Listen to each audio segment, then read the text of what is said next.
record on this computer. Yeah, that seems to work. Oh, excellent. Good. Okay. Right. Very good. Well, Joe, thank you very much for being with us. As you can see, lots of excitement in the room to hear from you on this topic.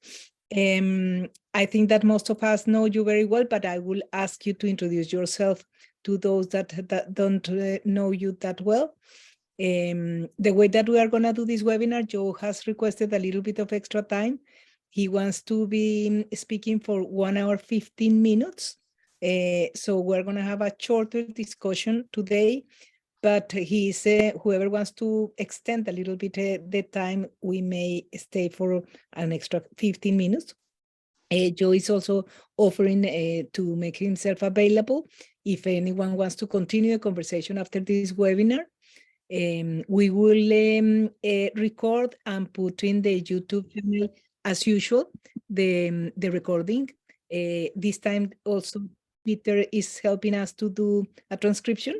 So we will also offer a transcription of the webinar, and Joe is also gonna share both the paper and the presentation. So we are gonna also share the paper and the presentation for those of you who want to have it. Just drop me an email and I will share the links that Joe is gonna share with us after we finish today. Yeah. So, Nice. So Joe, it's all yours. Please. The other thing, Joe will is asking. He doesn't want to be interrupted. He will prefer to have all the questions when he finish. He will appreciate if you all put your questions in the chat, so that because he may have problems listening to all the questions, and so if you have questions, please put them in the chat. When he finish, we're gonna organize the questions from the chat and do as many of them as possible. Anything else that I have forgotten, Joe? Yeah, no, that's fine. We can get started. So, Okay. Welcome all to the Metaforum webinar series. Thank you, Ancula, and the leadership of Metaforum, Milena, Peter, John, everyone else who has been doing this fantastic work over the past, couple of decades now. My name is Joe Truss. I have nothing much to say about myself. I put a little bit about my relationship with Stafford and disintegration in the summary, which you can kind of check. What I do want to say is that I am the mouthpiece, but this work is a partnership of Chris, my wife and work partner for 30 years now. And so this work would not have been realized without her full participation and partnership. And in the same way, I feel that any mention of Stafford Beer requires mention of Elena, who as a life and work partner was part of our conspiracy, our breathing together, as was David Beattie, Alan Pearson, who is no longer with us. So welcome all. And I do want to say that I apologize. I'm not trying to be a diva, but my whole delivery style is very much stream of consciousness, and interruptions just absolutely stop me in my tracks, and I find it very difficult to get back. So I would like to get through the whole presentation. It's quite dense. And so again, the time afterwards for the questions, anyone who wants to stay on longer, I'm quite willing to stay with you, or to even provide another link so that we can have more discussions about this if you are interested enough. Okay, so let's start with this screen share. Here we are. So we are talking about the meta-architecture of team syntegrity and participatory democracy. I have it broken into 4 sections and then the questions.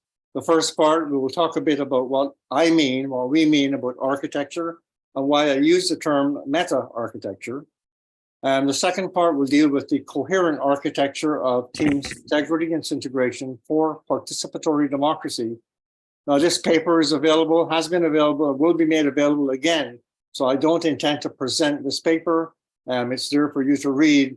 but I do want to talk about how the architecture applies to disintegration in all of its various forms. And then I move on to the part that is of highest interest to me, which is the aspect of moving from the XYZ cubicle world to the world of the tetraverse and the 7 axes of what I call the omniverse.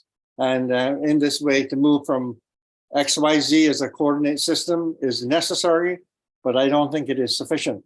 And I want to propose a view that is both necessary and sufficient in order to realize the resolution required when we start talking about the quantum realm, the Planck distance and the Planck constant. And then the final part is just to have a few takeaways and take forwards to kind of provoke you and maybe interest you. And then we'll be open for questions and comments.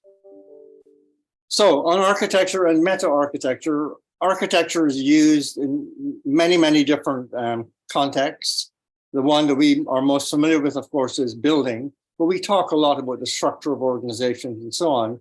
And my definition for the purpose of this presentation is that it is the smallest instruction set from which structure, form, and function can be designed and built.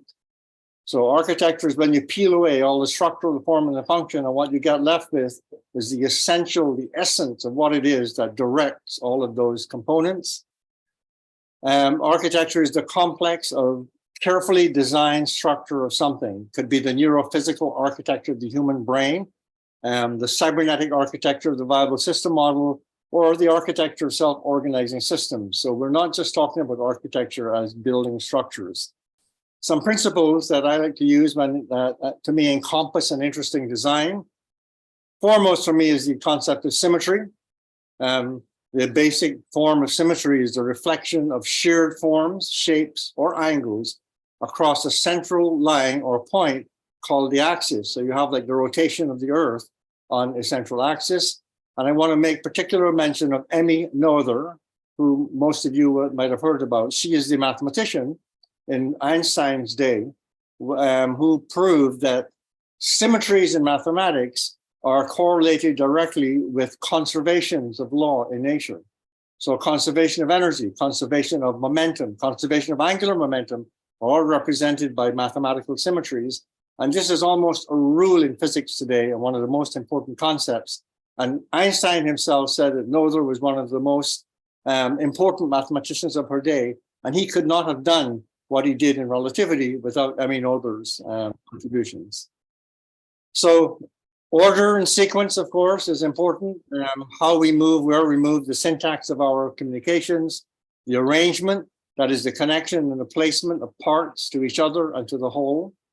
Balance, which is about an equivalence. We are talking about equal participation. And there's also an aesthetic that comes out of symmetry as well, that has a form of balance, feels right, and is a thing of beauty and truth. We have the rhythm, which is how the cycles flow, the iterations and the rounds, and how these are all timed within a protocol like integration. Emphasis, there's some things you want to amplify, there's some things that you need to attenuate. And reverberation is one of the components of integration that we have found to be very powerful, that you can put in a certain amount, you get out far more than what you put in based on the closure of the structure and the fact that this information is zooming all around that structure. Proportion, of course, is this scalable? Can we go smaller? Can we go larger? What would happen if we were to disintegrate the entire planet of 7.5 billion people? Movement and navigation and speed. Disintegration is a very rigorous timed protocol. And so how you move, where the rooms, navigation, you have a color badge, all of that is a part of helping this to become more efficient. Contrast, we have members and critics and observers. You don't just want groupthink around a table. A bunch of old friends sitting together basically hardly come up with a new creative idea, but too much conflict with people who do not understand each other would tend to be too conflictual and break that system apart. So that balance of contrast between member and critic. I had an architect friend who said when he had a job, the first thing that he did is he looked at the environment, he looked at the context of the other buildings, and he said the first decision he makes is, do you scratch or stroke?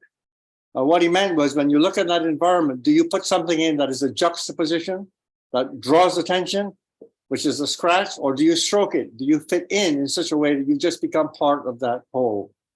And finally, unity, the cohesion, the togetherness, what Stafford called infocetic consciousness, which is about identity.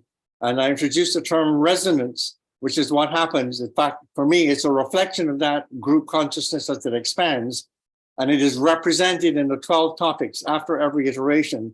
Those 12 topics resonate out of all of the flow of information and so on.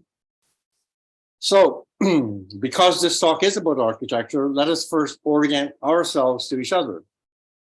There are universal directions that go beyond ethnicity, language, religion, race, etc., and that you can just point without using any words. And universally, people will understand what you mean. Up and down, right and left, forward and backwards, or in and out if you're talking about a computer screen. The axis lines, so in XYZ, which is what that is, the up and down, right, left, in and out, which are the Cartesian coordinates that we use everywhere in science and mathematics. The power and the beauty of that is that any single point within any cube, an XYZ cube, can represent the position of 3 axes in that one point inside and vice versa. The axis lines, we use the term axis because they're the ones around which the object spins. And so the whole form of symmetry and balance. As an example, Earth's axis of rotation. And axis lines can be either a center face, I can roll a cube sitting on a face around, or I can put that cube vertex to vertex and spin it. And both of these for me are legitimate axes. The cube is formed because the 3 axes, up, down, right, left, in and out, are perpendicular to each other, as the model shows. In the case of the cube, the axes along the center, these axes will sit in the center of this cube, are the same as the axes on the edge. So the cube has the same axis center, or look at it from a point of edge. And this diagram just expands what I've been saying. This is the intersection of 3 squares. Three squares, and it shows you that here are the lines are actually the XYZ coordination systems. And if I put this inside of a larger cube, informally, I am making 8 cubes. So when if one of these is 1 cube, if I double the edge length of this cube, I have to multiply the volume by 8. I have to stack 8 cubes together to have 2 units. If this is 1 unit in half, to have 2 units along every edge, I've converted by doubling an edge, I've made 8 times the volume, which applies not just to the cube, but to the tetrahedron and to the other regular objects. So a little bit of the background in terms of the geometry. We all know what the cube is, a familiar figure, and some of us also know that they're sitting inside of that cube an octahedron. And the octahedron vertices touch the center of every one of the faces of the cube. And so the octahedron has 6 vertices, whereas the cube has 6 faces or sides. And they are called the duals in the regular polyhedra, because I can convert the cube by extending pyramids off of each side, I would make an octahedron. And if I extend the octahedral face to 1 vertex, I make the cube. And these figures are interspersed in and out to infinity. Cube, octa can grow out indefinitely. So I want to point out some other aspects of what's happening inside the cube. And in here we have 2 intersecting tetrahedra. So the red lines, which are all diagonals across the face of the 6 sides of the cube. And these 6 edges, based on those 4 vortices, would make a tetrahedron, a 4th triangular sided form. So here we have a red tetrahedron. And coming through the other side to complete the diagonals on every side of the faces is another tetrahedron, the black tetrahedron, and they are intersected. And when you intersect these 2 tetrahedra, this octahedron is a shared space between them. So this whole figure is a whole, right? This is one whole with the 3 combinations: intersecting tetrahedra, the external cube, and the octa, and they all exist within an embedding sphere. So this is just to bring back the cube so you can see what it is. And this can be very confusing if you don't actually see the cube itself. So this just highlights that fact. And so here you have the vertices of the octahedron sitting in the center, which is between the two lines of the tetrahedra, because the octahedron is actually formed by the intersecting tetrahedra. So here's an example. If I look at this red base and I look at this, if I call this unit 1, now we talk about frequencies, and all we're doing is saying once you start with a fundamental unit, which is about regularity, you have to use that length all the way through the whole design. And the regulars are based on once you create a face, that those faces are all repeated across the structure. So this is what I would call a single frequency tetrahedron made out of the smallest possible edge length. And we'll get right down to the Planck constant when we talk about this in terms of the quantum realm. So if I double the edge length of this tetrahedron and make a larger tetrahedron, I'm basically creating a volume of 8 tetras. And this red octahedron sitting in the center is a space that is created almost magically by simply putting tetrahedra together. All you need is the tetrahedron to build every form that's existent in the universe. And all of the other forms, all the other platonic solids come out of the tetrahedron, which is why we use the term in-formed. The structure is informed in itself. And once you start multiplying it, doubling it, the way that a wave grows, you find that in fact, the tetrahedron creates inside itself these new forms. So a 2-frequency tetrahedron gives you an octahedron. And again, what it shows you is that the 8 vertices of the 2 tetras are actually, they create the 8 vertices of the cube. And our claim is that this cube is a secondary component. You can't start with the cube, it just doesn't work. And in fact, in cosmology, in loop quantum gravity, it has been determined mathematically that the Planck distance is the edge length of a tetrahedron, right? So we're going to show geometrically what's already been shown mathematically in terms of the cosmological imperative. So here we have 2-frequency tetrahedra. So if I track the blue tetrahedron, there are the 4 nodes, and I track the green tetrahedron, there are those 4 nodes. When they intersect, the yellow nodes is the internal octahedron that appears inside of a 2-frequency tetra. And that octahedron is so positioned that when you smush these 2 tetrahedra together, the octahedral space is shared completely by those 2 forms. So what does this have to do in terms of the axes? This is the central axis coming from the center of the sphere surrounding the cube. And if I draw a line from the center to up through the center of each of the faces of the cube, this is my XYZ coordinate system that Descartes used, that we all use in mathematics and physics today. But if I turn this, as we talked about, as a vertexial axis, I also have these vertices that run across the inside center of the cube through the center from opposite vertices. And these are the vertices of the intersecting tetrahedra that make up the cube. Yeah. And here we have, in proper position, it's the same cube, but it's now balanced from vertex to vertex. And we see that we have, in fact, here, there are 4 discrete axes. Now, these 4 axes are part of what I call the tetraverse, and it's almost totally ignored in the XYZ circumstance, right down to the Einstein metric tensor, which is based on the densification, the compression of XYZ components.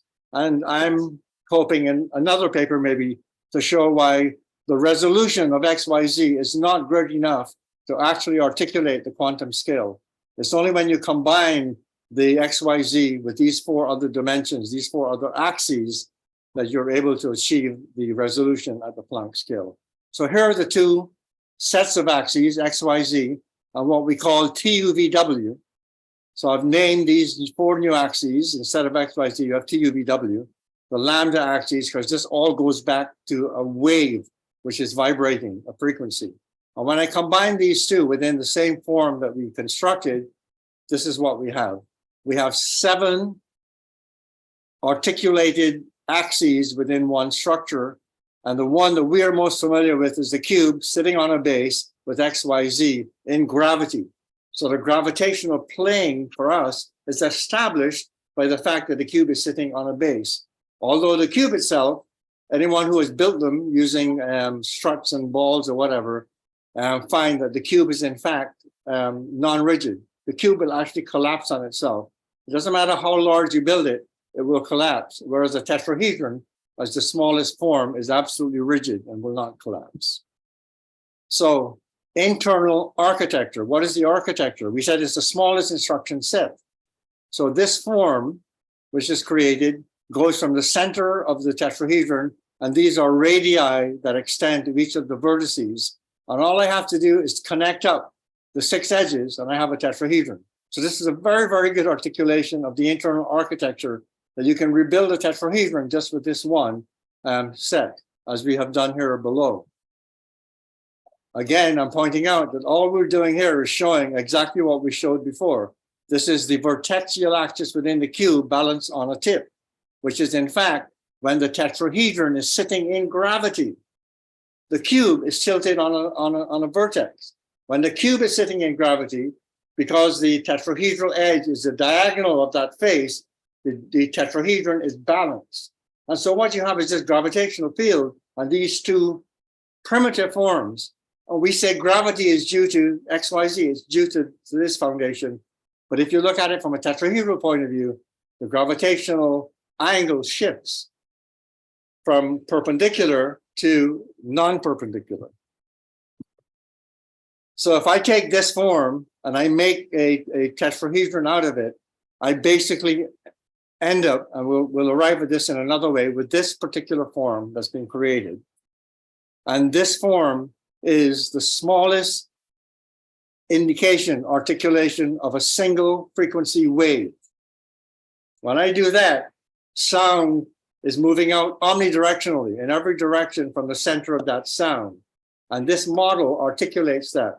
The radiation is across these 8, across the 4 axes or the 8 directions, up and down and so on.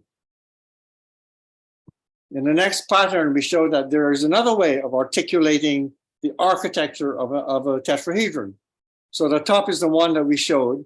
And here's another form that I built using just 3 edges. There's no center to this, but you have the arrangement of the 4 vertices. And again, if I connect up these vertices, I get a perfect tetrahedron. The only difference is that the bottom one has what's called chirality.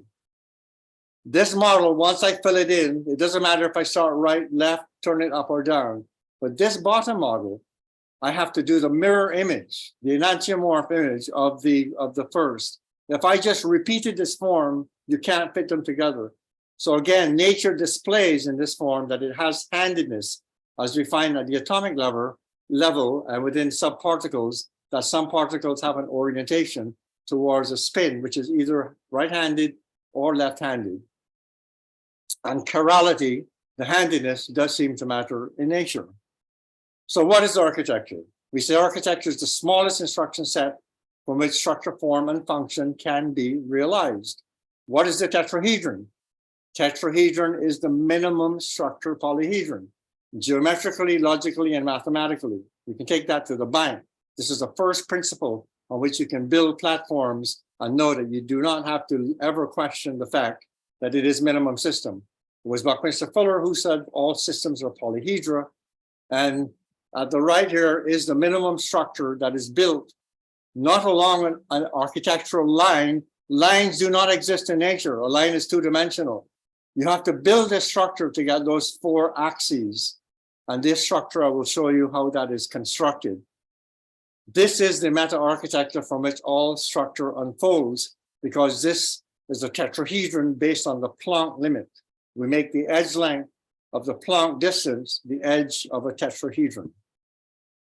And here's the form built.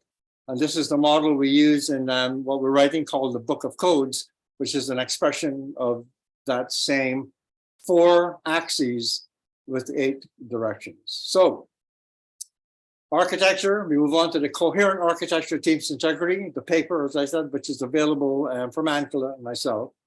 So architecture is function, structure, and form. What is the function of integration? The purpose of a system is what it does. One of Stafford's most famous aphorisms, the posue. Not what you say, not what your vision is. The purpose of a system is what it actually does, what it delivers. Integration as participatory democracy is in a self-correcting form. It promotes self-organizing, self-facilitating, self-governing, and is designing for system viability, starting with viable models, which is why Stafford chose the icosahedron, one of the regular polyhedra. The structure has to do with how the elements or the parts and their syntax of connectivity, proportionality, and their interdependency flow. It is a connective, these are channels to connect people, ideas, and the connections that in fact do that. And architecture and design science, of course, Buckminster Fuller in synergetics and tensegrity. And the portmanteau phrase that we use is syntegration, which is a combination of synergy and integration, which is the synergy of the whole and the integrity of the individual. So all systems are polyhedral. Tetrahedron is minimum structure, and the regular polyhedra are the natural constraints of equivalence and choice in nature. So the icosahedron, which is geodesically expandable to any scale, if you have something to support it, and you could build a geodesic dome to cover half the Earth if you could support it. And the larger you build a geodesic dome, the more energy efficient it becomes, and the stronger it becomes because the tension and compression is equally balanced across the entire structure. So this was the paper by myself, Chris, and Elena, and this is what is available. So just to go through some of the core elements of Teams Integrity formats, we always start with an opening question that sets the pretext for the session. We do not start with a pre-assigned agenda. An info set, Stafford's word for the group of participants that falls within the documented allowable size for the format selected, which is based on the structure. The use of an authorized integrity polyhedral geometric form as the basis for allocating topics and positions. So the icosahedron, the cube octahedron, the octahedron, the diagonal cube, and the tetrahedron are all forms that we use in integration.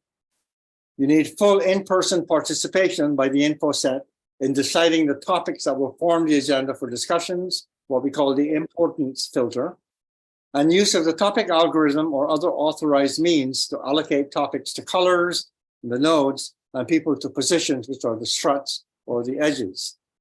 The use of the Teams Integrity color system to uniquely identify each topic and each position, and to develop the outcome resolved team meeting schedule without using ordinal numbers, which might indicate to someone that 1 is more important to 12, or alphabetically. Colors tend to be more values neutral. The use of member, critic, and observer roles during outcome resolved team meetings so that we have that aspect of for and against and just observation. There are 1 to 3 contiguous iterations or rounds of outcome resolved meetings, depending on the requirements for the format selected. And this is changed to accommodate online hybrids, which are not necessarily, they're certainly not face-to-face in the physical belly-to-belly form, but they also do not have to take form contiguously. They can be actually expanded across time. And delivery by a certified delivery team, according to policies, etc., that say you need at least 2.5 days, ideally, in residence. And one of the magic of integrations is you have 12 topics, the 12 nodes of the icosahedron. And what we do is we look at what's called the polar opposites. So I have a little icosahedron, and the round 1 says red and white. Well, red and white are the polar opposite edges around which I can spin this form. This is one axis. So these two are far enough apart in terms of shared membership that we can run these 2 meetings at the same time, simultaneously. So we have 5 members and 5 critics, 10 people in a red meeting, 5 members and 5 critics, 10 people in a white meeting, but you have 30 members altogether. So there are 10 members from the equatorial zone, and they're allowed to walk into any of the happening meetings in their observer period. So I go through this whole round of meetings, and what we're doing is populating the topics with statements that come out of these meetings. At the end of round 1, we have the first indication of resonance. So the information has been resonating, it's been feeding itself through, working itself into different topics. And when we actually crystallize those 12 topics at the end of the round, that's what I refer to as the first indication that there's resonance in that system. It's not just the individual thought, it's not just reverberation. Something is now happening in terms of the group that reflects to Stafford, and I agree, a concept of group consciousness. When I return to round 2, we're going to go through the same sequence of colors, but now I've returned to my red meeting, but I've been through 4 meetings, 2 as a member, 2 as a critic, and I've observed the other meetings. So the information that I bring back to this red topic is quite different from the first time around, and all 10 members of that group are doing the same thing. The system is so equivalent that everyone actually has the ability to basically frame and to bring in everything from what they're reaching. So now the red topic is now super informed by what has happened before.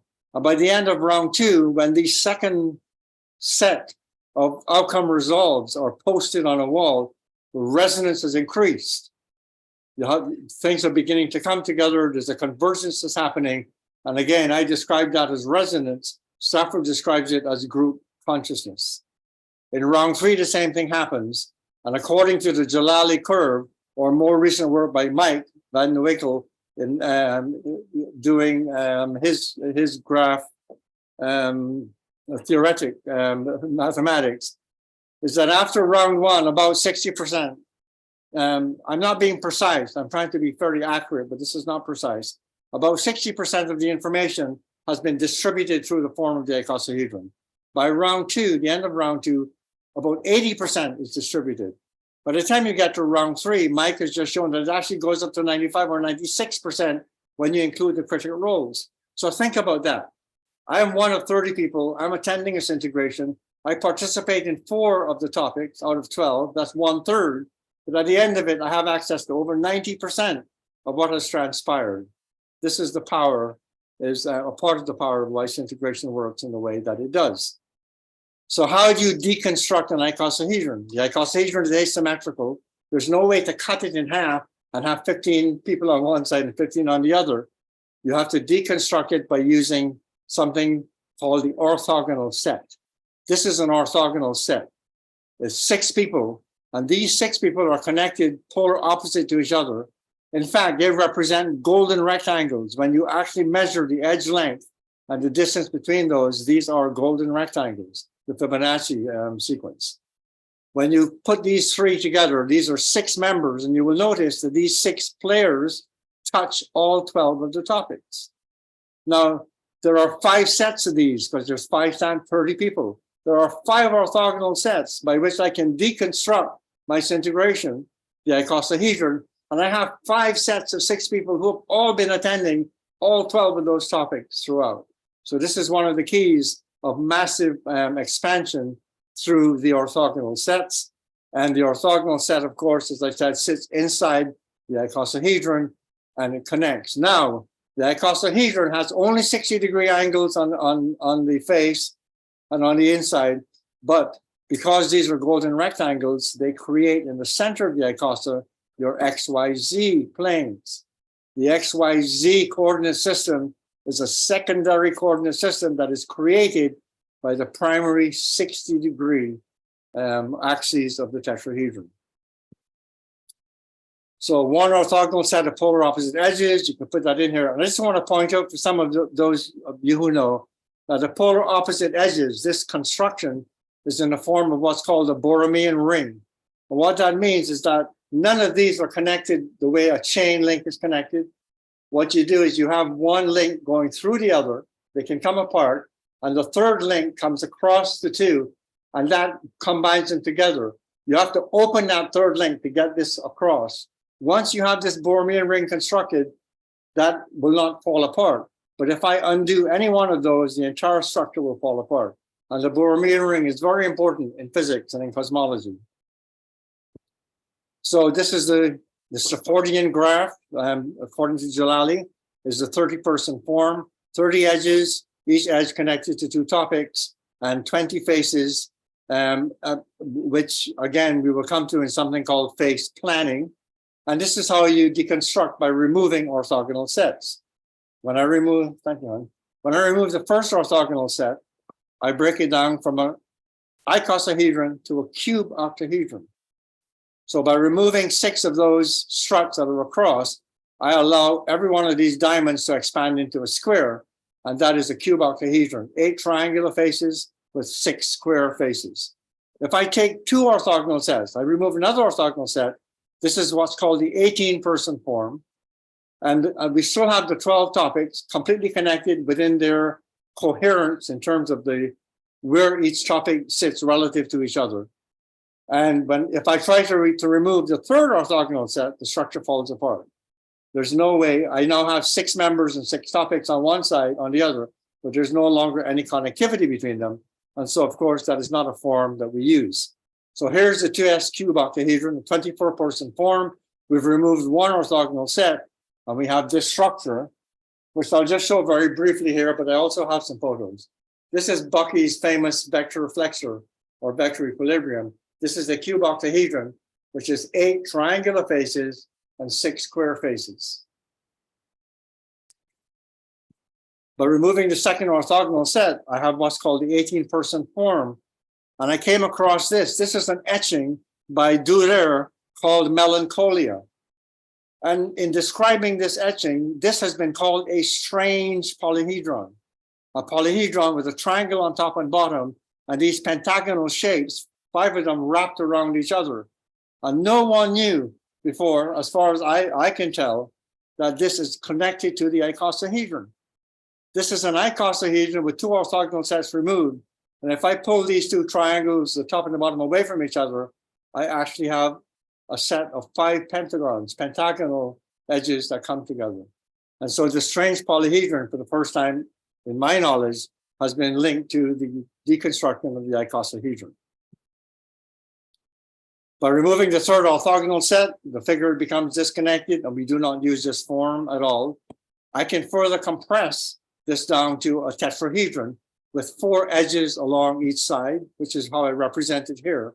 And again, this maintains the coherence of the colors and their connectivity. When I unfold the structure into a cube octahedron and to an icosahedron, the 12 topics are arrayed in exactly the same order as it is here. This is the first example I've ever seen of a multi-edged tetrahedron. This is an origami cage to capture 1 single gold atom. So the range of this is 30, I think this is approximately 36 nanometers. But this is the first time I've seen in an engineering science diagram that the tetrahedron is actually a multi-edged form. When we get to the faces, this is something called face planning. The most natural thing when I pull this into a cube octahedron is I've left 8 triangles open. And if I combine the 3 players around each of these triangles, again, I have 8 triangulations make 1 set that equally balances 12 distinctions, the 12 topic colors, as represented by 24 two-way connections, the 24 edges of the cube octahedron, each having 2 unique colors. I was a team member, I have 2 teams.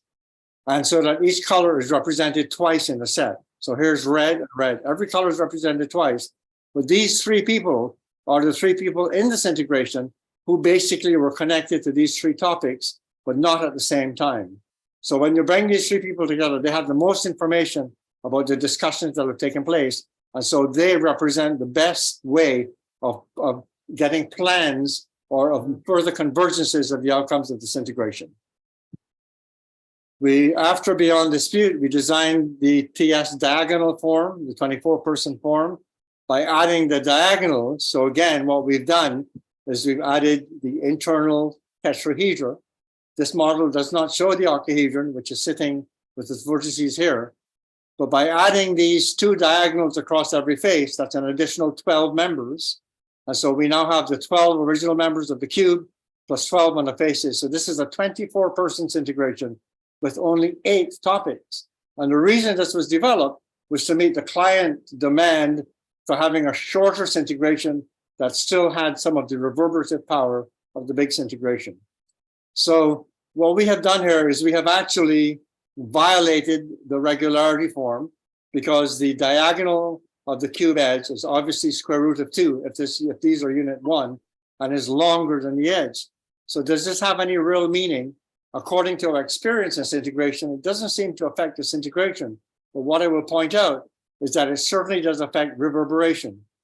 Because typically, if I'm a person in this node, for me to get information across to that opposite node, I have to go through one node and another person. Reverberation is created when information passes through another human nervous system. It's transduced and re-represented. It's not just an echo. It is reverberating and transduced to another nervous system. And what I have done here is I've collapsed that reverberation into a direct connection. So there's no doubt that this diagonal cube would have a lower information distribution because of the lack of reverberation. But that was a trade-off that we were prepared to take. Here's another form, the form of the octahedron. We did one of these in Sri Lanka with Leonie and Elena. And again, you have the 8 topics of the 6 topics of the 6 nodes of the octahedron. And we make this a 2-frequency octahedron because each person has to have 2 roles. And what you notice is that the form that's holding this 2-frequency octahedron together is the cube octahedron. Triangle, square, triangle, square. And so we begin to see that all of these forms are actually forming out of the multiplicative frequencies of the tetrahedron. These are some of the TS expanded forms that we talked about, where you have the Russian dolls recursion, you have an opening integration, and you have a series of integrations that are taking place within the same topic domain, which is not something that we typically advise, but it can be done.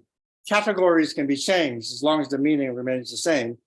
And the other way of recursing it is through node recursion, where if this is the original parent integration, and this goal topic is about communication, another 30 people takes this topic as their opening question, and they do a full integration around the topic of communication. And so you get 12 integrations around the first one, or this is what, 12 times 30, 360 plus the original 30, 390 people in a full node recursion integration. I just want to point this out as an aspect of curiosity. This black form on the inside is called the Enneagram. Some of you may be familiar with the Enneagrammatic form. And I discovered that the Enneagram is not a 2-dimensional figure, as it's usually depicted. It's actually a 3-dimensional figure, and it sits inside of the icosahedron. This is a built model that I have, so we're not cheating by using lines that cross or anything. And the silver lines are the Enneagram, and it's sitting within the equatorial region of the icosahedron. In this model, I've taken away the front pen cap of the icosahedron so that you can see inside. And inside of the icosahedron is a dodecahedron, and the dodecahedron happens to be actually supported by this enneagrammatic circuit. And this is another built enneagram with a Buckminster Fuller Dymaxion globe on the inside. So here's the original known enneagram as a flat 2-dimensional diagram. And one of the interesting things about this diagram is when you number it across clockwise, you get this sequence. Any number divided by 7, any whole number, excluding 7 and a multiple of 7 itself, will give you this sequence. 1, 4, 2, 8, 5, 7, repeated to infinity. 1, 4, 2, 8, 5, 7, all the way around. And this sequence, 1, 4, 2, 8, 5, 7, back to 1, was perceived in esoterica as the first perpetual motion diagram. This is how motion remains perpetual. And the 3, 6, 9 is the unity. 3 1/3 make one whole. And so this is basically the central part of the diagram. And when I met Stafford, I showed him this, which was an organizational form that I designed based on the Enneagram, where the first flat construct is 9 people that are basically organized in this way. We even thought of using the psychological system to balance your teams. And then every one of the nodes of the Enneagram is another Enneagram. So we were building a flattened organization by recursing the Enneagram at each of its nodes. And in this case, you'd have 9 people in the beginning, and 9 times 9 is 81. This is a 90-person organization based on the grammatic structure. And I showed Stafford this, and he said to me, you know, I've been meditating on this object for 20 years. He has this, and he has a 3-circle mandala in his cottage that was sent to him by a Tibetan monk from Chile. Raul might know this story, of course. And Stafford said, I've been meditating on this object for 20 years. And not only have I never met anyone who knew what it was, you're actually trying to make an organizational form out of it. And then he said, but in any event, let me show you what I'm doing. And he introduced me to Syntegration. The last comment about the Enneagram is that there are actually 60 of these unique Enneagrams in the icosahedron, which is one of the clues as to the internal dynamic strength of why the icosahedron behaves the way that it does. And this is the icosa colored with the team Syntegrity colors. And what happens when I take away the first orthogonal set, I create a cube octahedron. And the cube octahedron is the only form known where the distance from the center, the radial distance to a node, is exactly equal to the edge length, which is why Baptista Fuller called this vector equilibrium. The vectors of energy in this structure are completely balanced. And we showed what you can do with that. When you take away the internal struts, you get the flexible cube octahedron, which is what this shows. So if I compress the cube octahedron enough and put back in the orthogonal set, the icosahedron comes out of the cube octahedron. It's created by the cube octahedron. I can also make it into an octahedron by collapsing it. And I can also make it into a tetrahedron by collapsing it even further. All of these forms extend outwards. They maintain their color, coherence, and positioning. And they are basically all connected. When I go from a 4-topic tetrahedron and I unfold it to a 6-topic octahedron, the colors, the 12 colors, are exactly mapped the way that they will unfold into the icosahedron. So here are the regular polyhedra, and we use a term that I just want to explain briefly, which is the away from-ness of the object, which is what we correlate to reverberation. So in a tetrahedron, I'm sitting with 3 other nodes, so there are six connections between us. But for me to travel from any node to any other node, I just have to take 1 step. So we call that one step away from. When I go to the cube, for me to go across from one node to the other, I have to go through another node. So this is called a 2 away from. And by putting in a diagonal, we have actually removed that reverberation. But there's another away from, which is from vertex to the opposite vertex, which is actually 3 away from. That reverberation is maintained in the cube, which is why the diagonal cube still reverberates. The octahedron is a 2 away from. Again, to move from any vertex to the opposite vertex, you need to take 2 steps. And until you get to the icosahedron and the dodecahedron is where you get the 3 away from. For me to move from one vertex of the icosa to the other one, I have to go through 3 steps. So we call that 3 away from. Nature requires all 3 of these degrees of freedom. We wouldn't have life without an octahedron because tetrahedrons stacked together cannot make a tube. Once you open one end of the tetra, it'll fall apart. But I can take octahedra and stack them face to face and open up those faces and I have a perfect tube. Well, there would be no life without flow, without capillary action. So nature had to create an octahedron from the inside of a tetrahedron for life to actually have evolved. But that is not enough to give us architectural structures like a geodesic dome. We need a 3 away from. But once we reach that 3 away from degree, we don't need any further degrees of freedom to actually, again, build any structure that exists in the natural world. So, from the XYZ organized world to the tetraverse and the 7 axes of the omniverse, a little bit of how we derive this. Tetraverse refers to a universe modeled from primary atomic structures. In this form, we use atom in a way that was originally intended as the smallest unbreakable piece. We know today that there are quantas and, maybe Planck structures, voxels, but that's what we mean by atomic. It is the minimum structure. So if we start with a 1-unit tetrahedron, I make that unit edge the Planck distance. Logically, this is the primitive rigid form. This is the smallest system, the smallest enclosed space that you can have.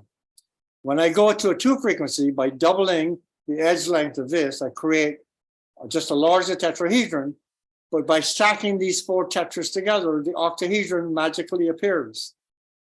And this is 8 volumes, 4 tetrahedral volumes on the outside. So the octahedron is equal to 4 tetrahedral volumes. Nature says when you double something that is solid, you have to create at least equivalent space, right? At least equivalent space. You cannot build bigger tetrahedron. Well, you can using a single edge by expanding the unit length. But if you articulate it based on that unit length, the octahedron comes out naturally. So 50-50, your second tetrahedron has 50% of a new space, because if the tetrahedron is a solid object, this space on the inside is open space. If I build this into a 3 frequency tetrahedron, I find that for the very first time, a hexagon appears. And the hexagons are very, very important as well, because they are the limit, the first limit of a circle, which says that the radius is the same as 1/6 of the edge length if I make that circumference connected into a hexagon. This is a clue as to how calculus could work in terms of, or not calculus, but how the geometry could work for me to calculate the circumference of pi without any mathematical knowledge. And this is when I build it finally into a 4 frequency tetrahedron. We find that inside this form, there's a 2 frequency octa, because I have doubled the 2 frequency tetra. And on the inside of that is a cube octahedron, triangle, square, very difficult to see, but here are the white lines that were represented by yellow before. And so we find that the tetra creates the octa, and by growing it creates a hexagon, and the cube octahedron is formed out of 4 intersecting hexagons. And each one of those creates an equatorial region for the cube octahedron. And the cube octahedron is the only form that can expand omnidirectionally without distortion. The only geometric form that can do that. And our universe today is considered to be flat because we have been expanding omnidirectionally, spherically, for as long as the universe has been in existence. So 3 axes of the Cartesian coordinate system placed within that model. And we have the 4 axes of the tetrahedral system. And when we combine those 2, we have this new 14-pointed star, which is the combination. The blue axes are the XYZ. Here's a red tetrahedron and a yellow tetrahedron intersected. And these are in combination the 7 axes or the 14 directions.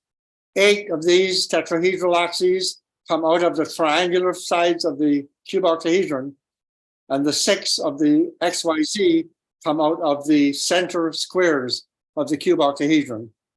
And that's what we find, is that that shape is the only one that defines it.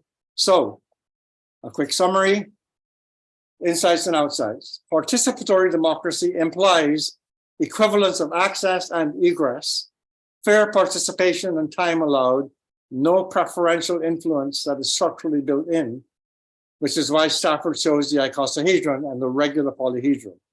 Democracy, on the other hand, implies that all participants cannot get everything they want all the time. The majority rules. And it is this regularity is both an equivalency, but it is also a constraint. If you follow regularity, you're going to have constraints in terms of where you sit in that structure. As we find that when we choose the topics we want to be with, everyone does not get their top choices. But we have found by experience that by the end of this integration, it doesn't seem to matter very much, even to the people who feel that they were sub-optimized. So why is the tetrahedron the Planck object? Let's assume that nature has these Planck lengths, these distances, and nature will do everything it can to create something out of these as it evolves. So let's say that nature starts with a cube. Nature says, well, the cube is an obvious form, it sits in gravity, etc. So build a cube, but the cube is floppy. This cube will automatically begin to deform. Now, as the cube deforms, it will deform by bringing together one of these diagonal edges. And as it does so, it will deform until it gets to a distance where it is now constrained by the Planck distance. Nothing can be smaller than the Planck. So a cube, when I put in the edges, the struts, to just make each one of these squares into a diamond, I get this form. It's a tetrahedron with an octahedron on top and a tetrahedron that's turned in the opposite direction on the top, the bottom and the top. So this is a form that we call tetra, octa, tetra, which is in fact, here, this is the built model, tetrahedron on an octa, on a tetrahedron. And this shows essentially the 4 axes of the tetrahedron. And this is a completely fractal model. So here's the same form made out of 6 diamonds. You take 6 diamonds and put them together, you get this form with one diamond cantilevered over the other. So at the bottom here is a 1 frequency tetra octa tetra. Up here is a 2 frequency tetra octa tetra. And then there's a 3 frequency tetra, and the whole figure actually is a 4 frequency tetra. The complexity, now this form has the same external dimensions as the 1 frequency and the 3 frequency, but it is fractal in that the complexity, every time you add a frequency, the internal complexity of this form totally changes. You start getting cube octahedra and octahedra appearing out of this form, even though this is what you're constructing. This is how nature fractalizes structure. So here again is the form, and here's the model. This is a 1 frequency, and here is a 3 frequency with all of that articulated internal bit. And this is how you build one. You start with one, you take 6 diamonds built off of tetrahedra together, and if you put those 6 together, you get this form. And then by connecting them, this is the form that you end up with, which is the 4 directions, the 4 axes of the tetrahedron. And here's a blue tetrahedron interspersed with a red tetrahedron going in the opposite direction. So back to the Planck constant. Mathematically, it is said that the edge length of a tetrahedron is the Planck distance. Well, okay, so I build a tetrahedron and I make this the Planck unit edge 1. But nature is omnidirectional. When we do this, we are actually articulating a radius that's moving out within a sphere. Space is a sphere. Time is 1 beat of that radius. So if I look at the radius of this, the radius of a tetra is 0.61237. It's clearly smaller than the 1. So the radius of this tetrahedron violates the Planck constant itself. So how do I find a structure where the radius is the same as the edge length and you're looking at it? It's the cube octahedron. The cube octahedron answers both the mathematics of loop quantum gravity, that the tetrahedral edge is the Planck constant, without violating itself. And in fact, if I take out this internal structure and have the collapsible vector flexor, I connect this up into a grid. The cubical grid appears exactly the way, but it is dimensionally shifted an angle out of view, right? And so this form, the 7-axis form, will actually recreate for you everything you can build in XYZ, but XYZ does not have the same resolution as the tetrahedral form. Only a structure that has all 7 of these axes that will give you spherical omnidirectional expansion is the form that will meet the criteria of the Planck constant, if you believe in the quantum realm. Here is this beautiful 14-pointed star based on the 7 directions of the axes. And when I build a structure around that, there it is. It's the cube octahedron, where through every triangular face, one of those axis points comes out, and out of every square face, one of the blue XYZ axis point comes out. This is the only form, geometrically, logically, I don't know about mathematically, I can't prove it, that you can place this 7-axis model inside. And so therefore, this is just another angle of that. The meta-architecture that underlies integration, participatory democracy, and the cosmological grid, what we call the matrix. When you look at the movie The Matrix, the matrices are all cubes. Well, I can give you those cubes, but I shifted into a tetrahedral grid, and I change your unit 1, which means that I dispense of the root 2 infinite amount. If the tetrahedral unit is actually the Planck constant, it has to be your unit 1. And the cube edge becomes your infinite quantity. And if I do my math using a unit 1 tetrahedral grid, everything I do in that grid will appear in your cubical grid, but with higher resolution. And so the second axis of the cube octahedron is the meta architecture, from which all structure, from nature to buildings to organizations, can be built. This is nature's most efficient, least energy form, and it is the only geometry that meets the requirements of the Planck distance equivalence to the edge of a tetrahedron, which is minimum structure. I just want to show you a couple of beautiful diagrams. Then we'll have the time. I have 15 minutes. Not bad. So this is actually a column that's built. This column is a minimum structure column. In other words, you cannot create this column using less pieces because this is based on the Planck equivalent. Every one of these edge lengths, right, is the equivalent of that unit 1. And this is a Platonic column. The bottom is a tetrahedron. Of course, it's a 4-frequency tetrahedron that's self-supporting. On top of that are the interspersed tetrads, which will give you the cube. And the cube is sitting on a point balanced on that tetrahedron because we're in the tetrahedral gravitational frame, right? It's the tetrahedral base that's sitting in gravity. On top of that, we have an octahedron. And I think we can see that in yellow.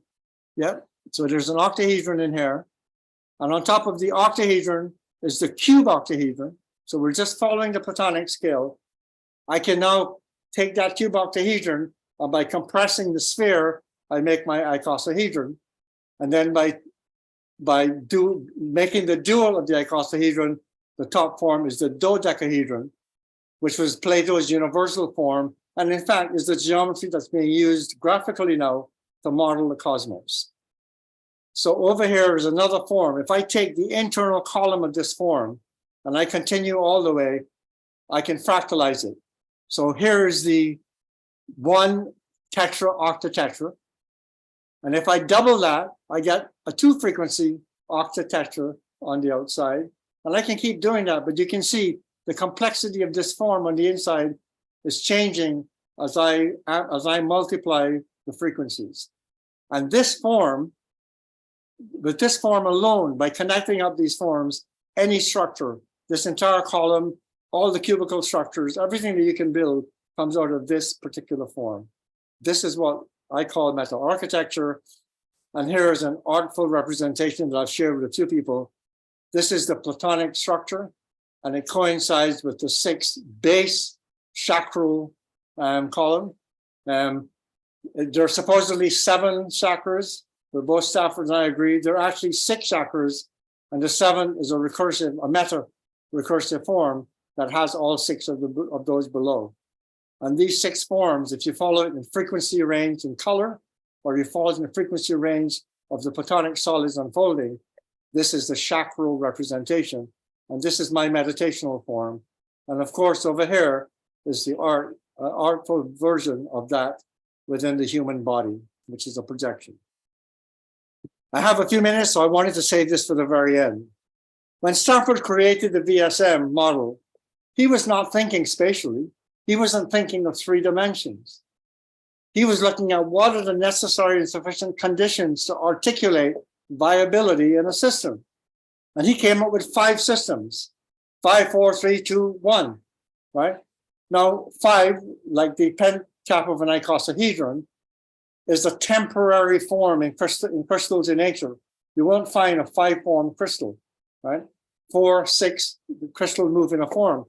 So he actually chose a number that's quite hard to articulate in terms of a fundamental universal architecture until I did this. I built him the 3-dimensional VSM. This is the only form, we called it, I think, Biosystem was the name of this form. And this is the only form that Stafford authorized as a 3-dimensional version of the VSM, where none of the quality of the rigor of the mathematics of the diagram was lost. In a two-dimensional diagram, I can't tell if 5 is connected to 4 or goes behind 4 and is connected to 3. I have to give you another instruction to let you know that this line comes there. In this model, 5, this is an example of one of the faces, which is 5, 4, and 3. Along the edge of these models, I can show the connections. I need no other information. I don't need to give you any other instructions to tell you how these connect. And on the inside of this model, the structure is that internal architecture I showed you in yellow from the center. And in here are your systems 1. And your systems 1 are configured by the same platonic relationships. 4 systems 1 form a tetrahedron. 5 is an interim form.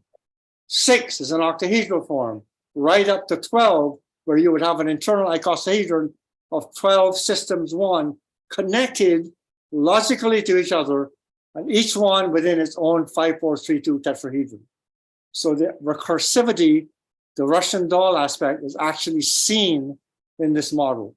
The entire form of the VSM is revealed in this three-dimensional model. And so even though Stafford did not design this with the 3 dimensions in form, I say this represents the internal architecture of Stafford Beer. And now we're open for questions and comments. I think we're a minute or two early. Well, thank you very much, Joe. That was fascinating. So let's hear from people who would like to start with questions, comments. Can I see that chat? Is it there?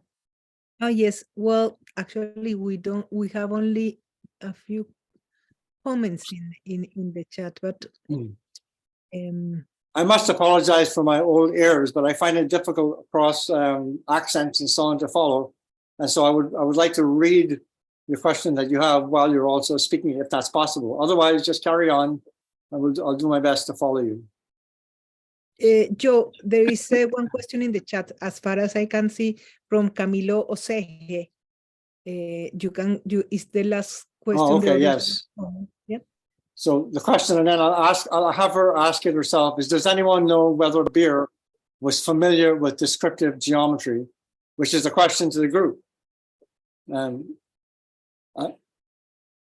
Does anyone know if Stafford was familiar with descriptive geometry? No?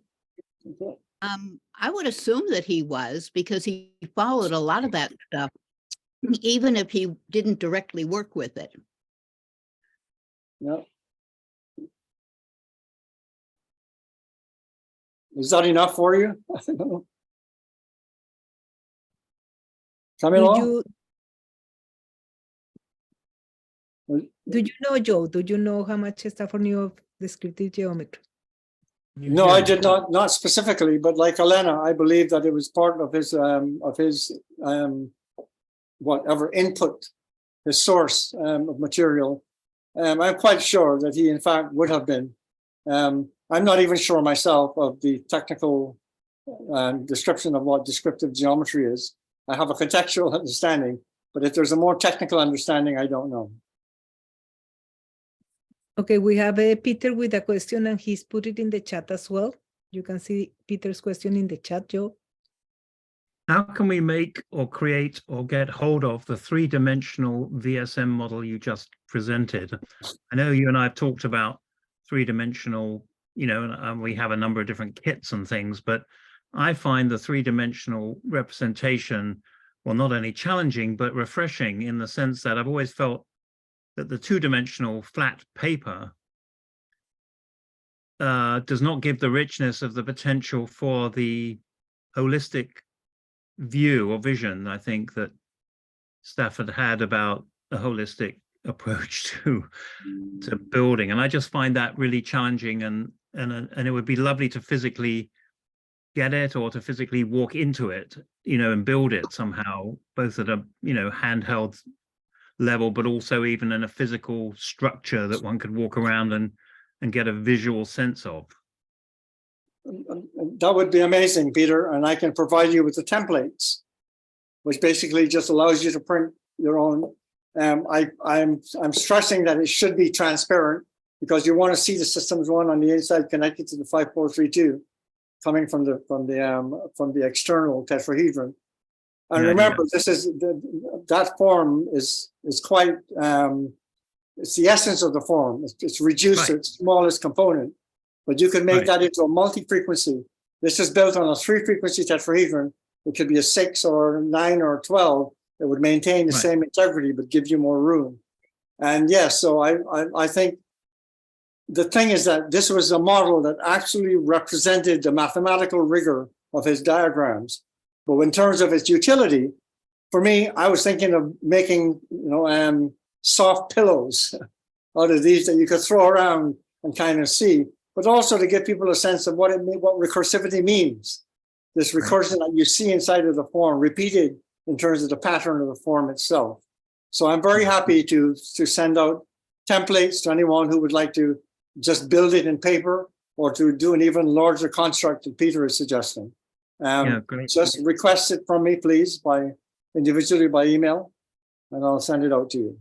Yeah, and then Joe, you and I should talk about this because I think it would be great to have like a working group within Metaforum or however that are people interested in this and build a sort of a community of builders. I'd be happy to join that group. Yeah. Great. Marcus has a question, Joe. It's in the chat. It's to elaborate on the distinction of structure and form. Okay, so Marcus, could you read your question, please? Well, I'm referring to your first slide, where you use these 3 concepts: a structure, form, and function. Now, very often form and structure is collapsed into one. I would like to see how you distinguish them. What's the distinction? I see. Well, think of it in terms of buildings. I have a building. I have essentially architecture starts with a function. What is the building for? Right. Is it a post office, a police station? Is it a residential home, etc.? So the structure that you build, the foundational, the blueprint structure of all of the engineering aspects of that building get constructed. So in that building, you say, I need to have these openings for doors and windows. I need to have this kind of a ceiling. I want to have this kind of strength. So that is the structure. Now the form is I want my windows to have triangular panes, not square panes. I want my windows to protrude outwards. I want my windows to open outwards or inwards. That is the form that you add on top of the structure. The color of the form, do I want stucco on the outside, or do I want it painted? All of that is adding form to the structure. The structure is the fundamental aspect. That's very clear what you are saying. Could you also say something about the form, not of parts like the windows, as you mentioned, but of the whole? The form of the whole. Well, in fact, if you look at the tetrahedron as an example, again, the structure of the tetrahedron is 6 edges, 4 vertices, 4 faces. Once you build that is the structure. But I want to have, as an example, a tetrahedron that looks in a certain way. I wanted to have each face to be a different color of glass, so that if I'm standing on the inside, I can see the colors from each one of those, and on the inside, I can get reflections of the mix of those colors, right? That is form. Once I have that structure, I can design any form to fit that structure, right? Based on the pretext of the function that started it. Well, we are all, me and my colleagues, we are all structuralists, functionalists. And I think the form keeps on the side. And that's why that's because we have lost track of aesthetics. Yeah, no, I'm sorry, but I think another example I can think about in terms of disintegration is the icosahedron is the structure.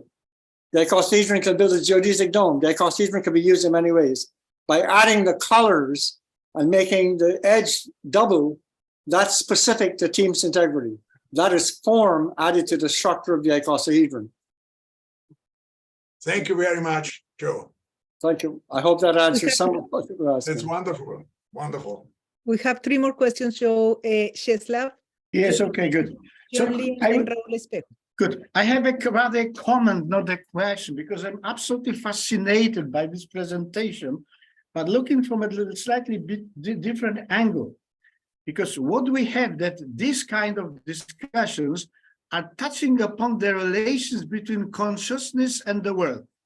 Consciousness in the world, for instance, we can say kind of cognitive mathematics. So this is the first point, how consciousness is creating mathematics, topology. So this is fascinating for me because of this aspect. I have background mathematics, so I'm not talking like a kind of amateur, sometimes like that. So this is the first point.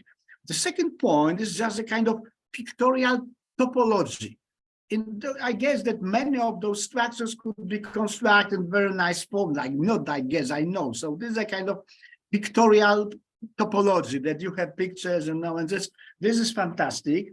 And what is interesting for me that, for instance, you are going very far and saying that is a quantum space. Quantum space is beyond our imagination, like a kind of imaginary number. So I'm always asking somebody to talk about quantum mechanics. Can you intuitively describe imaginary number? Then the story begins. So this quantum space is something that seems to me goes too far. Then with the democracy, it's quite common that people with background in mathematics, physics, whatever, transfer their ideas to social side, to society. Probably it's a good form of team communication. Your pictures and its integrity and so on. So it's a very good framework for communication. But there comes another point: is reification. So for me, it's just a comment. I even don't expect the answers, but for me, what is most fascinating is this describes the potential direction of studying how consciousness is creating mathematics, but it will take a lot of time to discuss. Thank you very much. Thank you, Czeslaw. Thank you very much for that comment. I will have to go back in and look at it again afterwards to get the full intent of what you said. Thank you very much. So, Okay, we have John Lee and then Raúl Espejo and then Mike. Mike. John, you are muted. You need to unmute yourself. Yeah, I'm thank sorry. you. I loved your talk. It went places I didn't expect you to go. I am a mathematical scientist who evolved into social science. When I was 14, I was fascinated by topology. And the previous speaker used topology 20 times in what he said. So he said everything I meant. But the point of topology is it's a completely different field of mathematics than all the other 8 fields like geometry and algebra and statistics. This is the example I used when I was a freshman in high school is I wore a vest and then I wore a jacket and I took off the vest without taking off the jacket, which is about moving the space around and then reconstructing it the way it was in a formal way. And that is what you've done with us for the last hour. Is I agree with the last comment. We don't know cosmology at all. We don't know Planck's constant. So at the most cosmic level and at the most finite level, we're not familiar with what you presented, but everything in between it is what we work with every day. So we learned a great deal about how you think about how the mathematics and the geometry of the VSM actually fits together in nature, independent of what Stafford did in the brain of the firm or in the heart of enterprise when he did his first principle building up VSM from how nature works inside your head. So it's kind of completely the opposite of what Stafford did in the heart of enterprise. It was a fascinating hour. I agree with John. I knew a lot about what you said after you said it, but I didn't know it was there until you talked about it. And there's a lot more there. Thank you. Thank you, John. Thank you. Raúl. Raúl, my question there, Joe, is I want to understand the way you relate the structure with all the topology that you have been describing to the systems environment. I want to understand how to produce democracy in this relationship. Does it make sense what I am asking? So the way that you relate the structure to the environment and produce democracy in the relationship. Yes. Well, the participative part of it is that you have this aspect of equivalence, a very powerful concepts. Einstein, the equivalence of gravity and acceleration as an example. So there's an equivalence that comes about by using a regular structure in order to model a process that gives equal participation to each one of those member struts. The democratic aspect of that is that if in fact you do that with rigor, every one of those edge lengths in that democratic agreed process cannot get exactly what they want. The process of democracy itself is a form of, if not compromise, negotiation and arriving, we like to say, not at the lowest common denominator, but at the highest common factor. But in fact, there is without getting to voting, at the end of it, if we end up with a bottleneck, we vote. You just say, okay, let's take a vote and see how that works out. We go through all the discussions until the vote. So in a democratic process, the vote eventually wins. And what we find in this integration, again, which is to me, epitomizes the formulation of this participation and democracy within the architecture that gives you the structure, allows you to build a form, and the function, the protocol around it, is that the democratic process itself is one of negotiation and exchange, right? It's not about anarchy, and it certainly is not about fascism or dictatorship or authoritarianism. And that when you look at the regular objects themselves, you realize nature places a natural constraint on you.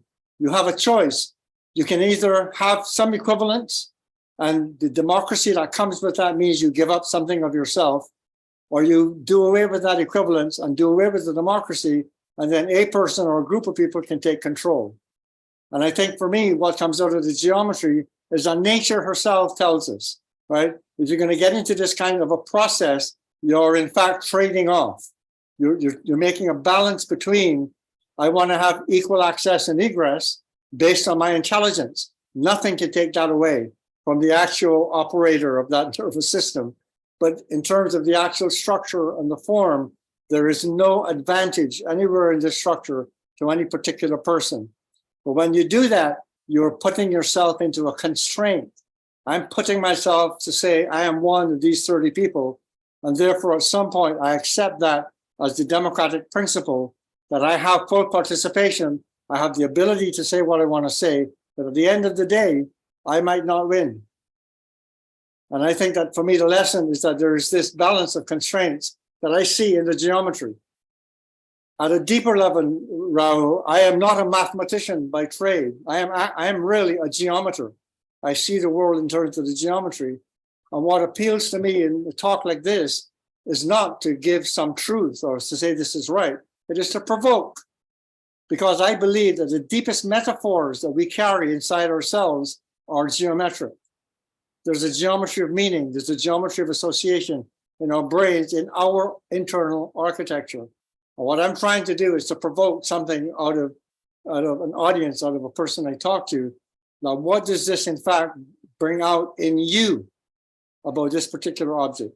I'm not about proving. I don't have the mathematical knowledge to prove, but I can demonstrate something that's logical and consistent, and that you cannot disprove using that logic or consistency, but I don't know whether or not it's mathematically provable.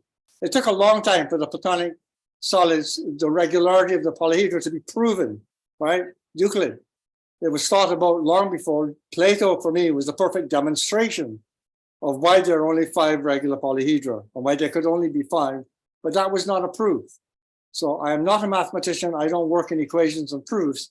I work with demonstrable aspects of natural science, which is why I say, when I build a physical model on the computer, I can take an apple and I can make it be anti-gravity on the screen, but I can't do that when I'm out in reality. And once I build a structure, it's real. You can't take that away from me, as the old song says, right? And so that realization that we evolved as mathematicians, we evolved geometry, the measure of things. We would not survive unless we were able to perceive distance, proportionality. Is this object moving towards me big and close, or is it far and small? And if I couldn't tell that, I wouldn't survive. So our brains are highly articulated towards understanding geometry. How we teach math is a totally different aspect that confounds me and children and so on. So I'm essentially a natural geometer. I look at the world in the frame of geometry, things that I can build and prove to myself, but I do not have the mathematical knowledge or skill to actually write a mathematical proof. Thank you, Joe. I think clearly, you have that capacity to express in geometrical terms what things and what sort of things are necessary to produce balances. But in my head, what I am interested in is to connect all these structures, which are extremely interesting from the point of view of generating balances of, for instance, systems 3 and system 4. I want to see how is it that by creating one of these structures that you have described, it is possible to balance system 3 and system 4, and connecting these two with the environment, because one aspect that I'm particularly keen in is connecting the system with environment. And you put tremendous emphasis in the structure and form.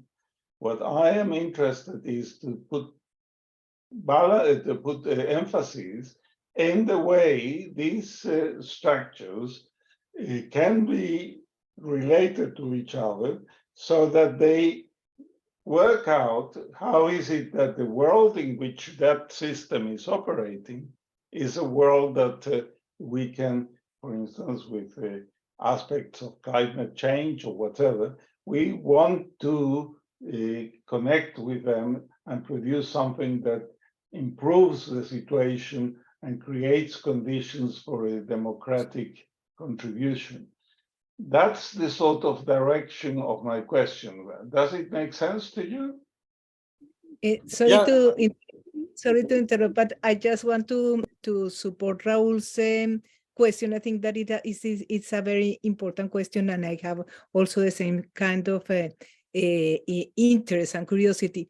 And from a more practical perspective, I think that what Raul means is that democracy is not only to create a democracy inside the organization, let's say in the definition of organizational strategy, policy, or whatever, but how an organization can create a more democratic context, including those people in the environment. I mean, if we want to exercise democracy, it's not only internally to define strategic policies or whatever, it's also in terms of influencing relationships between organizations or societies and the environment. So from a very practical perspective, I think that team's integrity does offer a structure and the mechanisms to create a really democratic dialogue with a protagonist from the environment. But the definition of participants in a integration is extremely important at that respect, because you can either create an inside view of an organization by creating a very democratic discussion, or you can engage with the environment, as Raul is saying, in a way of really being very careful in who is representing the different aspects of a very complex environment that can engage democratically with an organization. I don't know, Raul, if that's it makes sense to clarify. You're certainly dealing with a issue that I'm interested in. I think that Joe's modeling and all of that adds something that we need to pay attention to. For instance, that's the reason I'm paying attention to systems 3 and system 4. Because system 3 is trying to understand the structure and form of the system itself.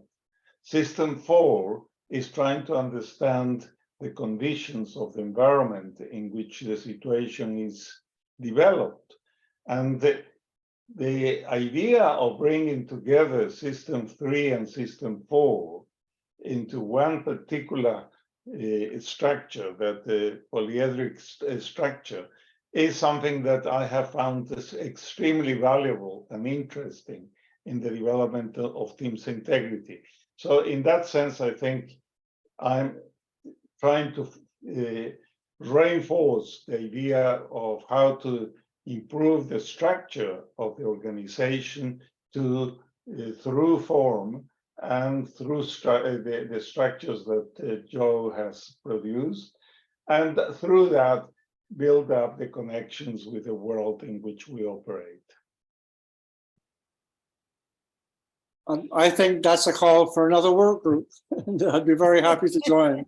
Now, just a quick response is Stafford created Syntegration, as you know, Raul, to mitigate the high oscillations in that homeostat of 3 and 4. So that is essentially what I'm talking about. What I would do is I would work on the geometry. I would actually have people building structures, because I think there's a deeper intelligence in us you've got to get to the level of the person's internal metaphors. That's my belief, right? Language is not in the words. We have the whole thing about, body language and tone and so on. But I want to think that it is even deeper than that. I really believe that by exploring the geometry, in the sense of the geometry, building the models together, will actually, in fact, evoke something in the different nervous systems that together then collaboratively we come to a different kind of understanding. So rather than try to answer a question, I would just say, here, build this with me. Let me work with some structures. But I would love to be part of a group who are looking at how, in fact, do we create this in terms of the 3-4 homeostatic loop. Okay, Joe, I think you certainly have added and having increased our understanding of the structure. What my question, and what Angela is bringing in as well, is how is it that these structures that come from the relations between the different components, the different struts, at the end of the day, help us to be more effective in the connections between the organizational system and the environment in which all these activities happen. So yes, I think let's hope that this moves in that direction. Well, thank you very much, Raul and Joe. Sorry, Mike, you're going to have to wait for a minute because I was skipping Alena's question. So Alena and then Mike. Alena. Can I just say that there's a question from me too? You might have Yes, seen. I've just seen it, Leonie. Right. Sorry, you'll come after Mike. Yes, yeah. My question is, I've been asked if the viable system model and the team's integrity process count as pattern languages in Chris Alexander's universe. What do you think? I'm sorry, repeat that, Alena. I've been asked whether team's integrity and the viable system model count as pattern languages in the Christopher Alexander mode of thinking about pattern language. Well, that seems to map on to my concept of the deeper metaphor that is actually geometric. We we may not have an actual internal language to describe it, but in accessing that part of the deeper brain, that part of that connectivity, for me is one of the creative. I think of as an example. If you think about how the brain models or tracks, music is an example. From the bass to the treble, the brain actually carries those in linear fashion. In other words, the bass note would be here, and the brain would have it mapped from low to high, right? So these are natural mappings. And I think about if I have three distinctions, if I hold three distinctions in my mind, my brain can map it on a plane, because you can't get off the plane with only three. It doesn't matter where the three are in aspects of actually the substance of my brain. But if I think about three distinctions, my brain will immediately map it, and it's going to be mapped along a plane. If I add a fourth distinction that is a part of that, so this is like, moving from dichotomy, to what's the term? Hegel. So you move from the line of two to the three. So you have synthesis, antithesis. You now have actually not just thesis and antithesis, but you have a synthesis that's happening. Well, you're still operating on a plane. Philosophically, I say, get off the plane. I would look for what is that fourth distinction that makes my brain move into three dimensions.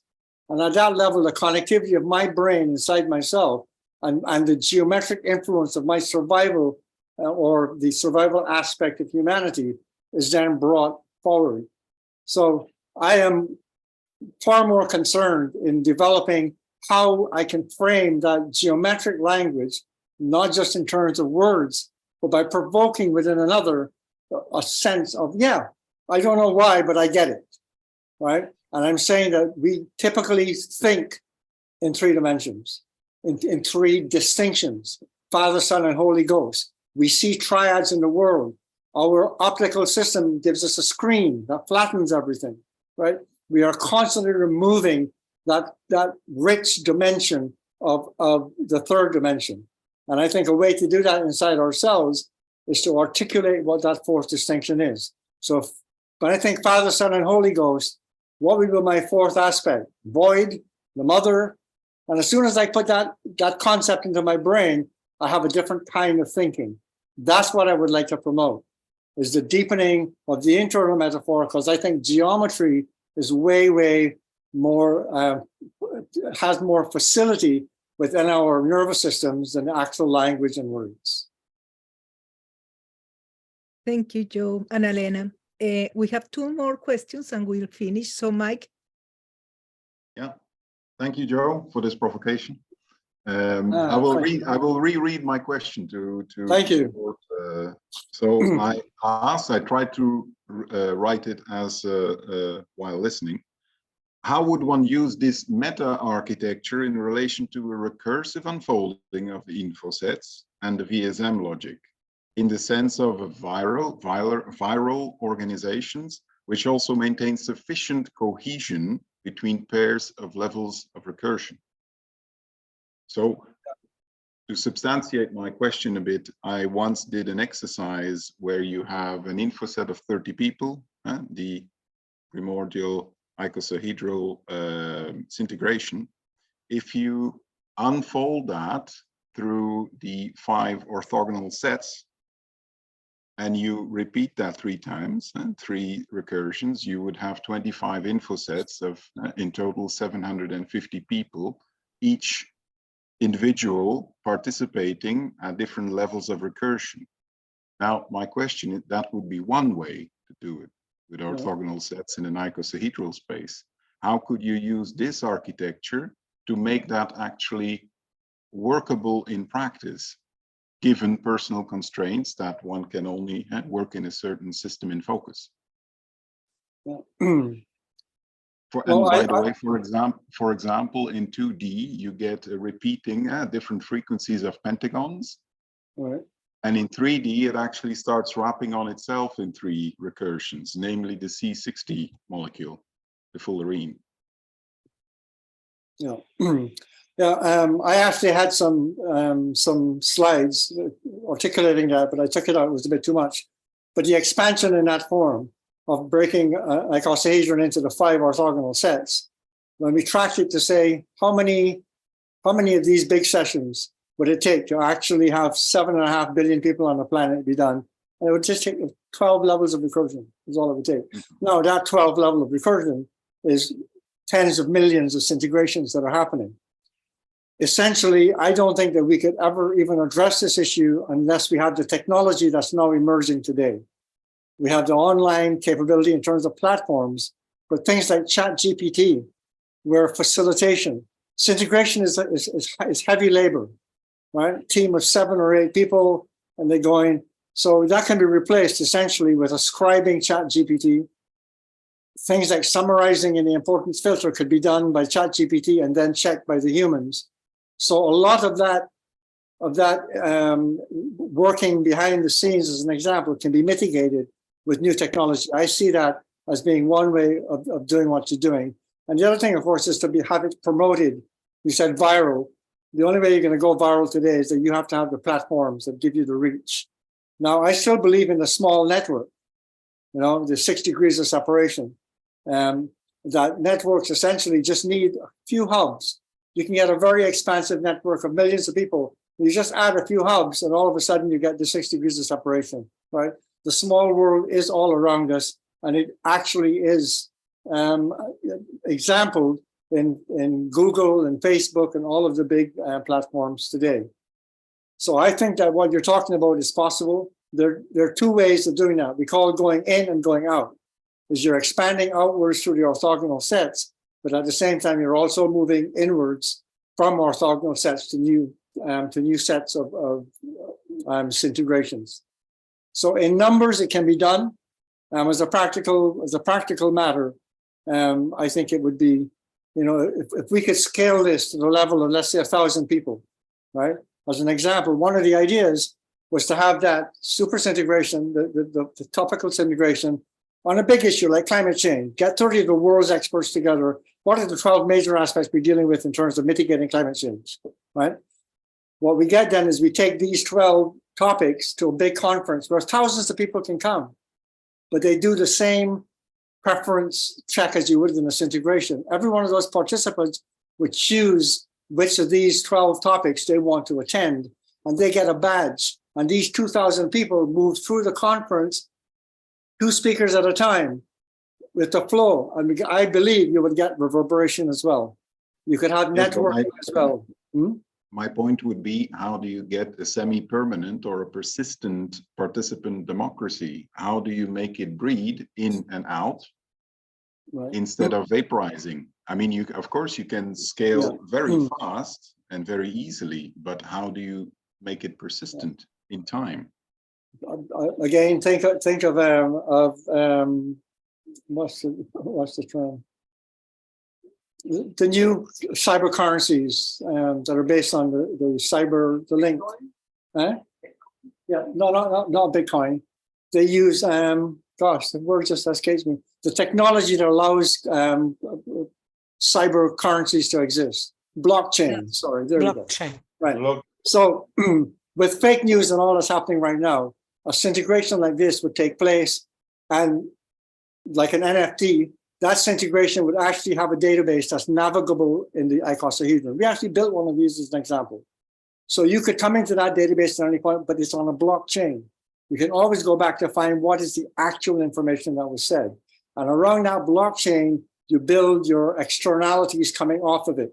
So I can come in as a participant or as an observer, and I can go onto that navigable database, and I can say, I'm interested in this topic. And I immediately see the connectivity of all the people to that topic, who expressed it, how it came about in this integration. That's how I think you get the non-dissolution of that central piece, is you need a technology like blockchain that also allows you to go back and say, this is not what was said in this integration, right? You always have access back to that original source. And so that would be the way to do it, is that you simultaneously build a navigable database that encompasses what was going on, and allow people to come in. I can check on an edge and find a person in their bio. I can see what their contribution was, right? And again, things like ChatGPT and natural language transcribing as the meeting is happening would make this very, very easy with translation into languages and so on, that could actually make this into a universal product. It's a very, very big project, but we actually did a design with Roger Harnden and Roy Stringer when they were in the first days of the CD-ROMs. And we called the project Knology, which was this big conference around the open integration. And in those days, we didn't have blockchain, but we talked about a navigable database that basically becomes a permanent library.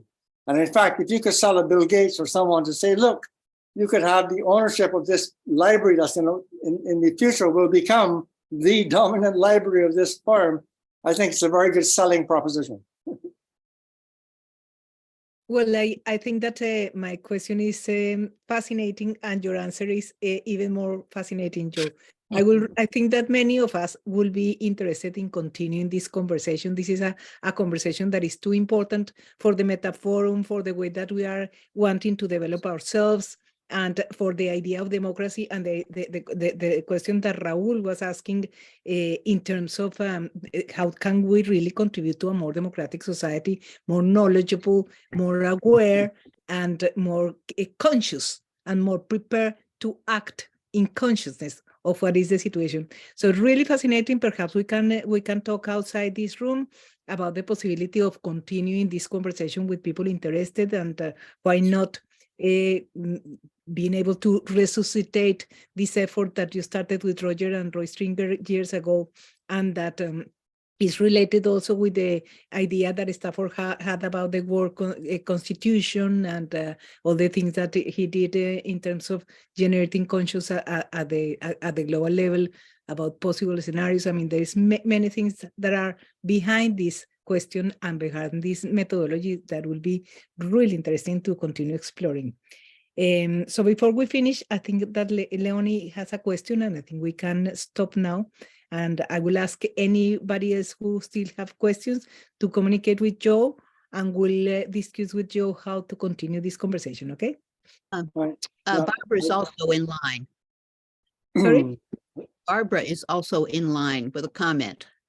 All right, okay. No, So let me just ask a quick question. Joe, as you know, I like what's being said on the VSM side and all of this integration, but mine is on the physical side. And I know we had a conversation because I'm looking to do some building, right? Which is what you're talking about. Let's build these things. But I'm now talking building in the physical sense of a structure that we can live in. If the building is constructed based on the structures you have interconnectively layered there on top of each other, because I want to get height, how does one physically climb up and down the structure? I know we covered this the other day, but I was just wondering whether you or anybody else might have some ideas.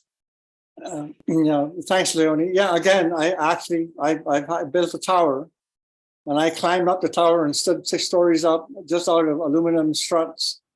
And that tower basically has all of your component living residences and so on around, and the center is totally open. So not only is it open for like stairs or elevators, it's open to wind and rain. It's an open concept where all of these pods are sitting around a central column, and they are modular. You can build these together into larger and larger groups of towers. I had it as a part of the presentation, but I cut it out because I thought it was taking it into a different direction. What I would like to suggest, Angela, is I will be putting the presentation, the recording, and the paper online to be accessed. What I would like to offer, I apologize because I hate taking all the time speaking when I have such an august group that I'm far more interested in listening to. I would like to offer a discussion, not a presentation. I would bring the slides so that you could refer to a slide and say, can we talk about this? But I would like to have this be a 1.5 hour discussion among the participants who were there. And I'm very happy to do that and not be a presenter, just be one. I think that is a very good idea. We're actually beginning to design the webinar series for starting in September. So we should do a session, just a second session on discussion, and give time to everybody to catch up with the presentation and the video and the papers, and come back to the topic if you are happy with that. Yep. And finally, Peter Tuddenham is, afterwards, we're going to take the recording and have it transcribed. And so at some point we may be able to as well offer the transcription, which is very helpful because I speak quickly and I have my own unique accent. So it'll be nice to be able to read what I'm saying, as I find it much easier to read when you're speaking as well in terms of the questions. Thank you all very much. It was Well, thank you very much, Joe. Very inspirational talk and conversation. Thank you all of you. And we will be announcing soon the webinar series for the next semester. And a few of these topics are going to be discussed as well in the conference. So those of you that are coming to the conference will have the opportunity of having not only different talks on related topics, but also some workshops in which we will be able to continue developing these ideas. So thank you very much, and see you soon. Thanks, Angela. Thanks, Joe. Thank you, Angela, for moderating. Angela. Thank you. thanks very much. Thank you. I'll talk to you later, Barbara. Mm.